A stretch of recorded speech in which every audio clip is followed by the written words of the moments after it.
भगत सिंह, अमर रहे, अमर रहे। शहीद आजम सुखदेव, अमर रहे, अमर रहे। शहीद आजम राजगुरु, अमर रहे, अमर रहे।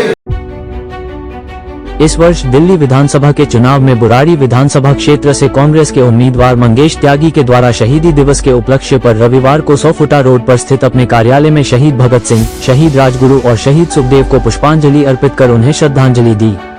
इस मौके पर कांग्रेस के नेता नरेंद्र सोनी के अलावा बुराड़ी विधानसभा क्षेत्र से कांग्रेस के कई कार्यकर्ता उपस्थित थे। शहीदी दिवस पुष्पांजलि के इस अवसर मंगेश त्यागी एवं कांग्रेस कार्यकर्ताओं के द्वारा 2 मिनट का मौन रखकर शहीदों को श्रद्धांजलि दी गई। इस अवसर पर कांग्रेस नेता मंगेश त्यागी ने कहा कि इन वीर सपूतों ने देश की स्वतंत्रता के लिए अपने प्राणों की आहुति दी। उनका सर्वोच्च बलिदान आज भी हमें न्याय, स्वतंत्रता और देशभक्ति के मूल्यों को बनाए रखने की प्रेरणा देता है। देश के लिए फांसी के फंदे को हंसते हंसते चूम लेना किसी महामानव का कार्य ही हो सकता है। शहीदों के बलिदान को हमें हमेशा याद रखना चाहिए और इन आदर्शों को ध्यान में रखना चाहिए। हालांकि शहीदों ने फांसी के फंदे को हंसते हंसते चूम लिया था, लेकिन भारत के लिए एक तरह से ये दिन काले अध्याय से कम नहीं है। हालांकि मौका तो था शहीदों को पुष्पांजलि और श्रद्धांजलि का, लेकिन बुराड़ी विधानसभा क्षेत्र में जिस तरह से क्षेत्र के जनप्रतिनिधि के द्वारा मनमानी का आरोप लगाते हुए मंगेश त्यागी ने क्षेत्रीय सांसद, विधायक और पार्षदों को सुधर जाने को लेकर आगाह किया।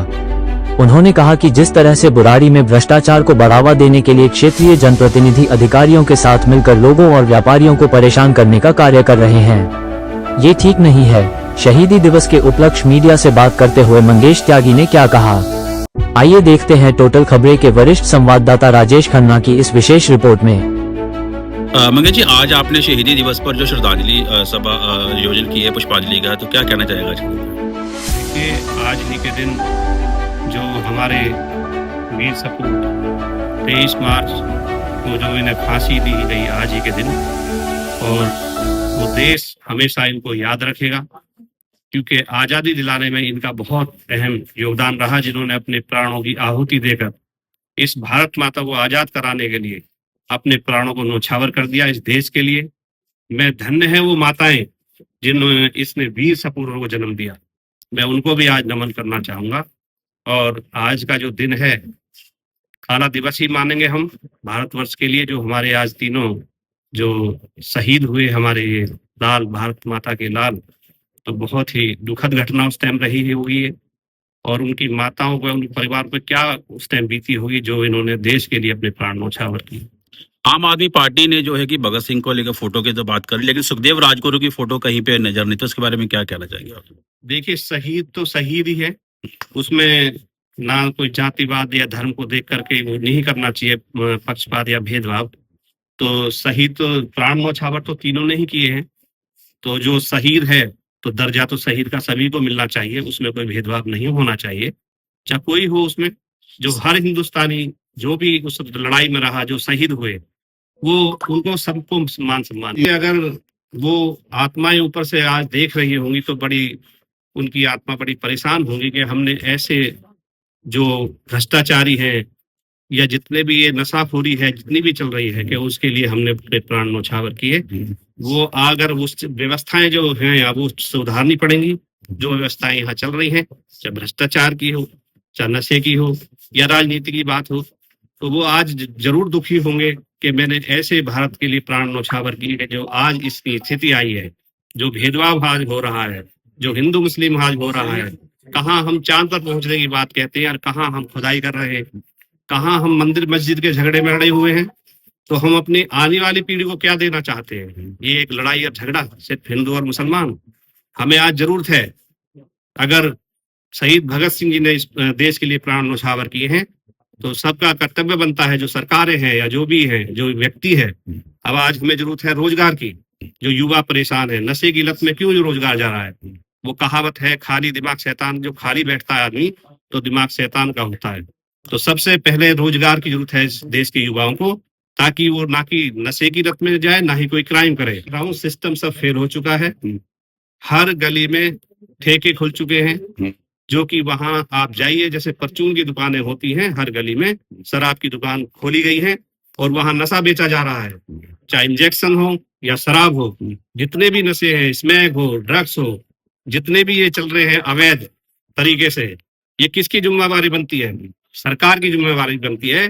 दिल्ली में जो है बीजेपी की सरकार है, सेंटर में बीजेपी की सरकार है, तो उनके अंडर ही दिल्ली पुलिस आती है। तो मैं उनसे यही कहना चाहूंगा, इस नशाखोरी को जल्दी से जल्द बंद किया जाए और जो हमारे यहाँ के युवा हैं उनके भविष्य से न खिलवाड़ किया जाए, और जो उनका स्वास्थ्य या बिगड़ रहा है या जितना क्राइम हो रहा है ये सब नशे की देन है। तो जितने भी अवैध दुकानें चल रही हैं, जितनी शराब बेची जा रही है, नशा परोसा जा रहा है, इसको तुरंत बंद किया जाए। और मैं एक नसीहत और देना चाहता हूं, जो यहाँ के प्रतिनिधि हैं, एमएलए हों या काउंसलर हो या एमपी हों, वो थोड़ा अपने आप में सुधार करें। ये भ्रष्टाचार की जो दुकानें इन्होंने चलाई हुई है इन्हें बंद करें। जो ये रोजाना ड्रामा करते हैं रोड पर निकल करके, ये सिर्फ उगाही का काम कर रहे हैं। चाहते हैं कि गाड़ी उठवा रहे हैं। अरे आप एक बात बताइए, अगर मैं घर से सामान लेने मॉल के बाहर जाऊंगा तो गाड़ी बाहर खड़ी करके तभी तो मैं सामान लेने जाऊंगा। तो वहां से ये गाड़ियां उठवाते हैं, फिर शाम को ये नेगोशिएशन करते हैं कि आइए पैसा दीजिए, नहीं तो तुम्हारे यहाँ कोई वाहन नहीं खड़ा करने देंगे, ना ही आपके यहाँ ग्राहक को आने देंगे। तो ये अवैध वसूली का कार्यक्रम चला हुआ है इनका।